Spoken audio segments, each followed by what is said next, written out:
All right, what's up, people? So I figured I would probably tell you about my first lesson in this. Now I want you to look at the top spine. You see that?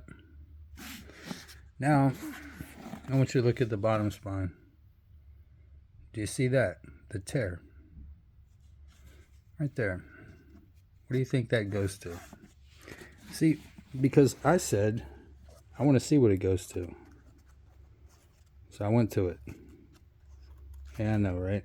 They're like, wow, you're being very harsh on that book, aren't you? I'm more harsh than it's being on me.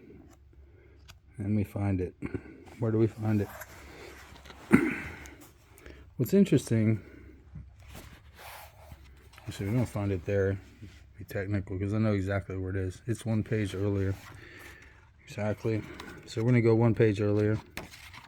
And what do we have? We have this folio.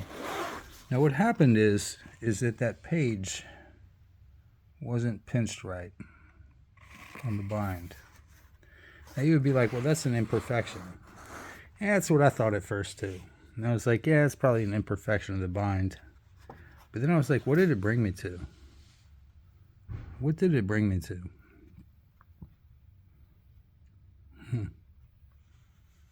Right?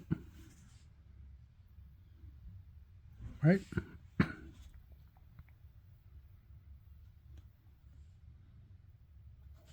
Right?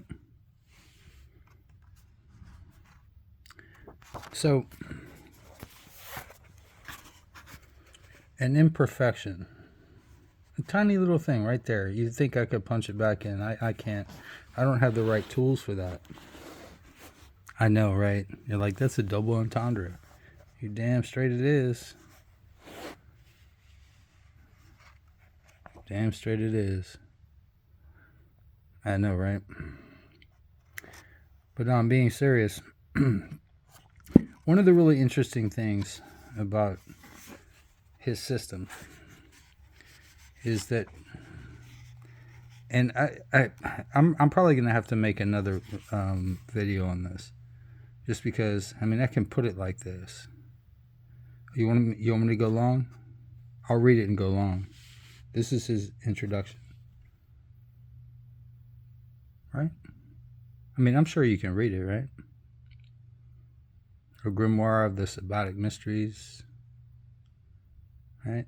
The Royal Art, the Nocturnal Eden, to call back to Kenneth Grant.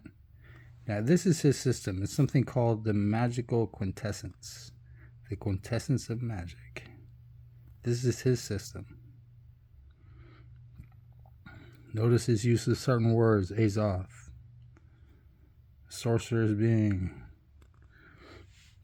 This is about what might commonly be called alchemy,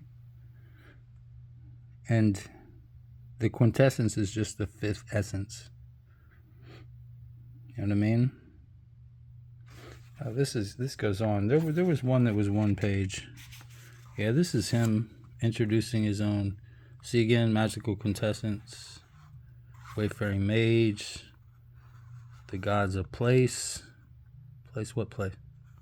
You see what I'm saying? This is all very, and this goes back to what I was reading before about the upstanding stones and all the things that he was talking about. He said that in his initial working, this was supposed to be a revelation of a book that there is a fake Grand Grimoire, but the real one is everybody knows that's never been found. So he's talking about, he's trying to evoke that in a working, and this was his result, the Azoetia. So, yeah, Andrew Chumbley. Now see, the thing is that, and this is why I touch this to my head every time, or sometimes what I'll do is I'll just put my hand over it. Right? You don't even understand what the meanings of those things are. I mean, I'm sure Jafer does and a few other people might, but the point being is that it's the myth of Icarus, who flew too close to the sun.